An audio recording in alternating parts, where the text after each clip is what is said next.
Hey guys, today I'm gonna show you how to transfer domain from Godaddy to Hostinger. First of all, open godaddy.com and from here you have to sign in with your account. Once you're signed in, you have to click on My Account.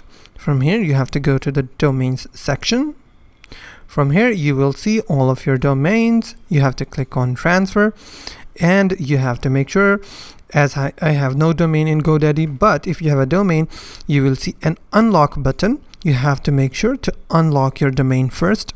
Once your domain is unlocked, and there you will see an option called authorization code. You have to click on the authorization code and obtain that code. Once you've done the two steps, the first step is to unlock the domain and the second step is obtain the authorization code. If you're done both of the steps, then all you have to do is go to the hostinger.com website and sign in with your Hostinger account.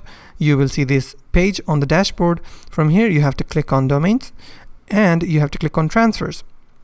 From here you have to select the option called transfer domain to Hostinger.